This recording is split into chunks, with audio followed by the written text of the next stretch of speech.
পারলে আমরা গায়ের রক্ত দিব, সুমন ভাইয়ের কিছু হইতে আমরা দিব না না না না। যেমন মারভূত হয়ে থাকো, সরাসরি আসো, আইয়া বলো আমরা সাইদুল সুমনকে আমরা মারবো, আমরা হত্যা করবো। আমরা প্রশাসনের লোক লাগবে না, আমরাই তোমাদেরকে পিটিয়ে হত্যা করে বলবো। মধ্যে আছি যে আমরা জানি আমাদেরই হবিগঞ্জের রত্ন এস.এম. কিবরিয়াকে হত্যা করা হয়েছে। এই জন্য নেত্রীকে বিনয়ের সঙ্গে অনুরোধ জানাবো, ব্যারিস্টার সৈয়দ সাইদুল হক সুমন ভাইয়ের মতো একজন রত্নকে যেন যত্ন করে রাখা হয়। আপনারা হুমকি দিবেন, আপনাদের হুমকি, এই ধমকি, এই জুলার কাঠ মাধবপুরবাসী মানবে। আমি অনতিবিলম্বে সংসদ দলকে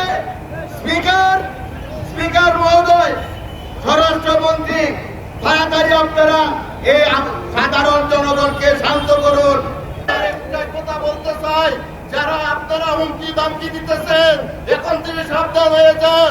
আর নইলে আমাদের ব্যারিস্টার সুমনের উপরে যদি একটি ফুলের আঘাত থাকে, আমরা যাকে সন্দেহ হবো তাদেরকে আমরা পাথর দিয়ে